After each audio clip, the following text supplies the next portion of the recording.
Hi කොහොමද ඔයාලට? අද මම හරිම ලේසියෙන් හදාගන්න පුළුවන් අතුරු පසක් තමයි හදන්න යන්නේ. Jelly yoghurt.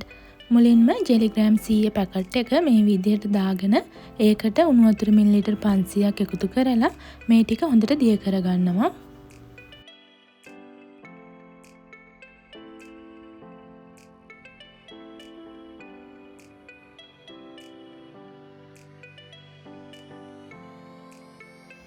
ඊළඟට සීනි මේස හැන්දකුත් ඒකට එකතු කරනවා. දැන් මේ මිශ්‍රණය හොඳට නිමෙනකම් ට්‍රේ එක ලෑස්ති කරගමු. ට්‍රේ එක මේ විදිහට තෙල් ටිකක් ගා ගන්නවා. අනිත් පැත්ත හරව ගන්න ලේසි වෙන්න. ඊළඟට බ්ලෙන්ඩර් කප් එකට යෝගට් දෙකක් එකතු කරලා ඒකටම කලින් හදාගත්ත ජෙලි මිශ්‍රණයෙන් භාගයක් එකතු කරලා බ්ලෙන්ඩ් කරගන්නවා.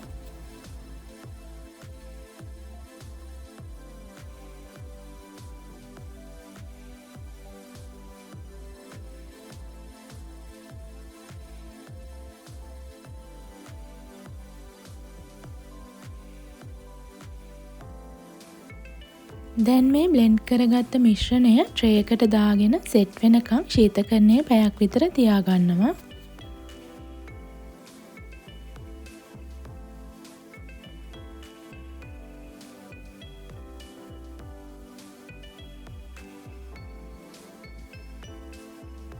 දැන් මේ ශීතකරණයෙන් එළියට ගත්තට පස්සේ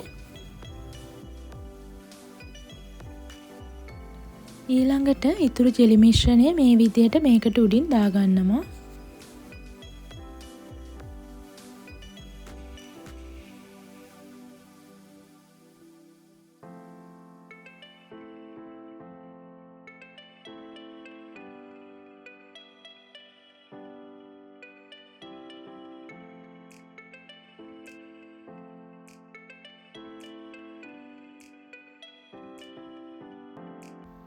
දැන් මම මේකට වියලි මිදි ටිකක් සහ ආමන්ඩ් ඇට ටිකක් පොඩියට කපලා එකතු කරනවා.